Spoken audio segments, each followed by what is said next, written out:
Hello everyone, today I'm going to show you how to make this cutie bag.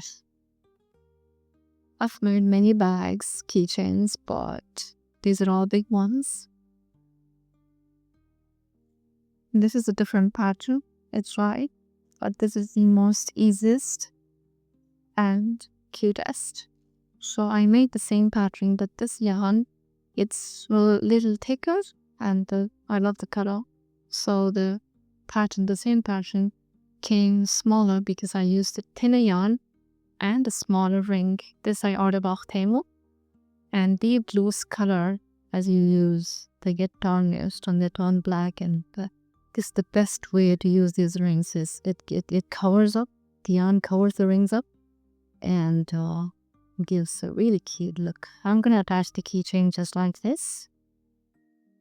And everything I ordered off Temu, I can give you the link.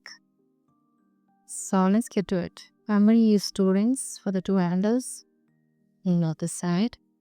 And I'm using this 4mm hook. I love physics. This is just a normal thin yarn, polyester, not pure cotton. And it's really thin, which is very much suitable for thinner runs and smaller yarn. And a 4mm hook. Let's get started. So I'm gonna start by throwing this off on the ground so that it keeps rolling as I crochet. And I'm gonna start with the knot. And I'm gonna crochet on top of this yarn. I'll hold it around as I crochet, and I crochet on top of this, starting with the chain one. And I'm gonna single crochet all throughout the ring while I hold this tail and sew it like so. It doesn't matter how many, you just have to cover the wings.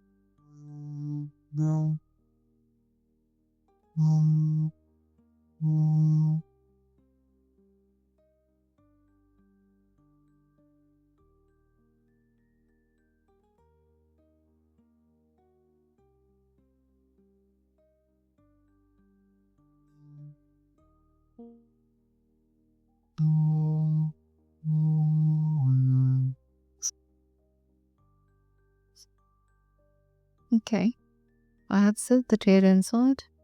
And now the stitches are really closer together, so I'm just going to move it and adjust it. Okay, and I'm going to do a slip stitch. Slip stitch, the first chain, first single crochet. So hard to get through because I'm using a bigger hook compared to the yarn.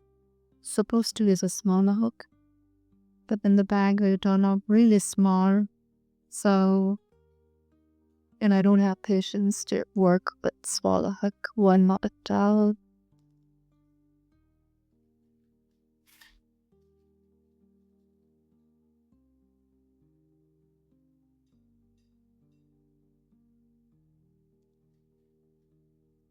I'll let throw my hook now.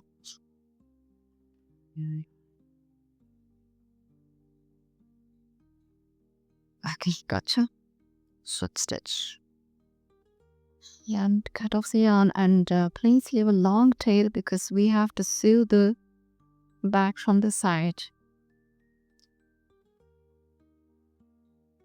This is where we have to sew once the bag is ready, from this side and this side. You need to leave. So I repeated the same steps for the next ring. Now here is our first ring with a long tail, and this is the second ring. We don't cut the yarn off, we have to continue by chaining one and then single crochet in the next 10 stitches. That's 1, 2, 3.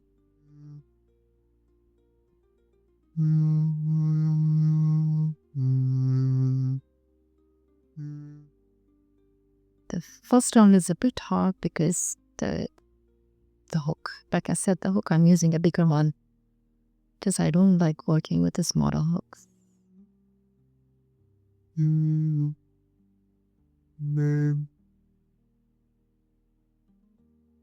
Okay, it's the last count. 1 2 3 4 5 6 7 8 and I have 9. That is stuck.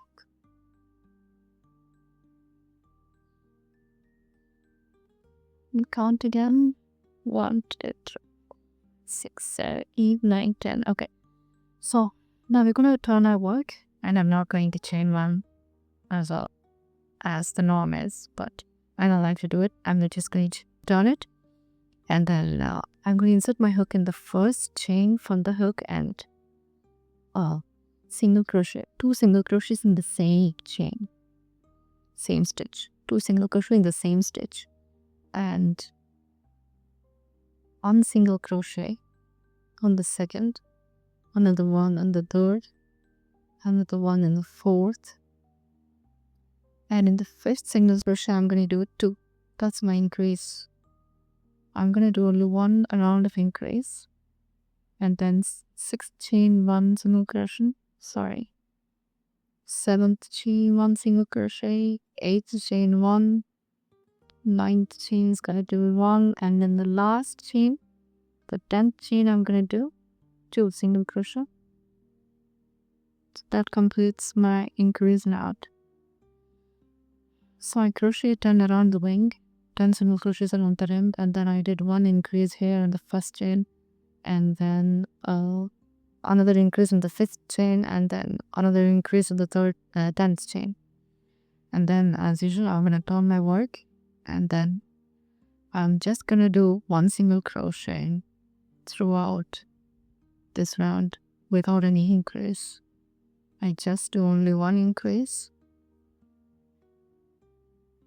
If you want the back to be more broader, you turn into another band of the grease, but I'm happy with how it turned out. So I'm going to follow the same part rule.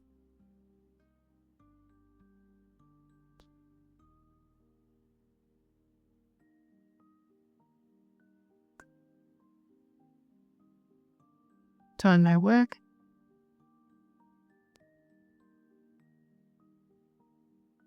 I'm going to repeat this for 12 rows.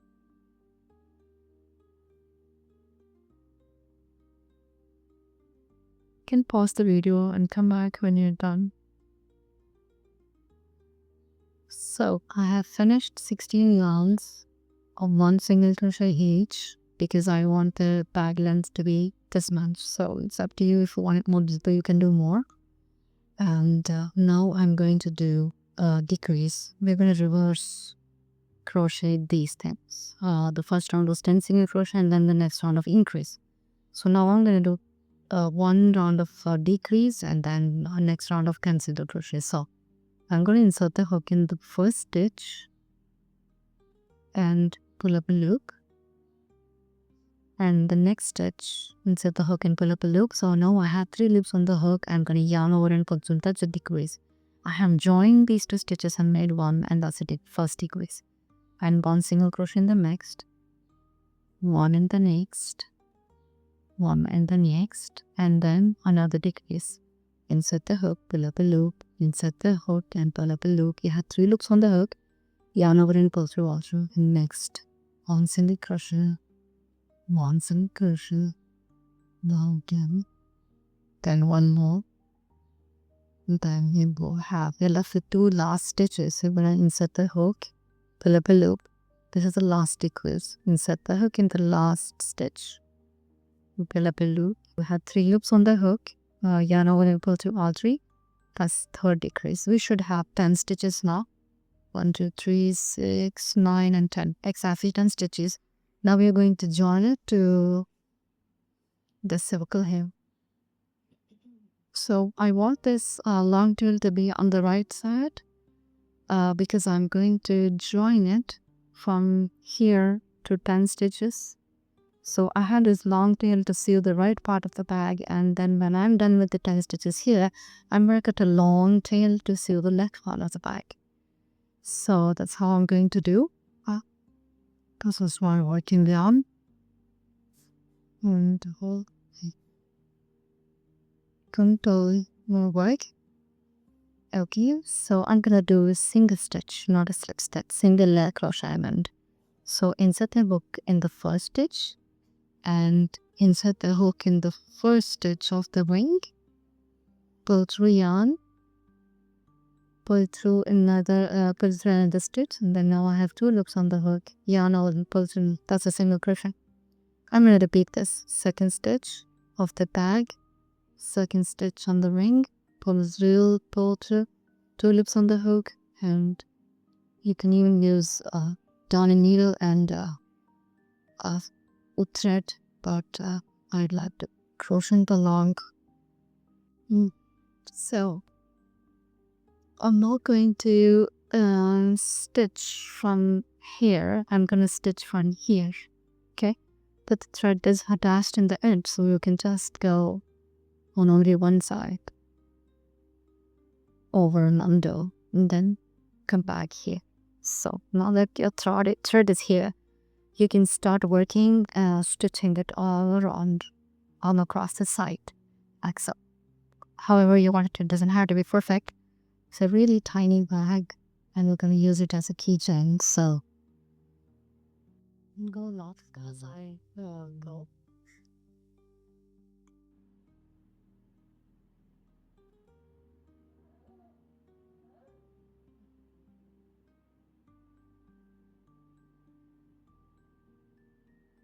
All right. So I have one more tip. After coming here, so you have an option. You could actually flatten these sides along at the bottom and make it like a base for the back. Base for the back. So the bag will sit like that. Just outside. Sort of a bag sits like the dinner shirt. The bag stands like that. So you're gonna have a base like that. I'm gonna show it to you. Oh, so this is a flat back. There is no base. Alright, it's just flat, but this one I did with a base. See, it has a base. Looks cute when you make it. It's useless until it looks good. When you stuff things inside it, just press it down. It stands. If you don't want it that way, you can just do it flat. Like I'm gonna do it. The one with the base looks more actually. But I'm just gonna go ahead and sew until the end, and I'm gonna do the same for the next side, and I'll come back. So I have finished it. I have sewed it on the sides, both the sides, and have attached the keychain. I really love this chance, so I kind of overdid it. And then I have glued this up with the hot glue. And like I said, we have to sew on the sides from after leaving a bit of a gap from the handle from these rings, so that you should be able to open it. Although it's useless, but still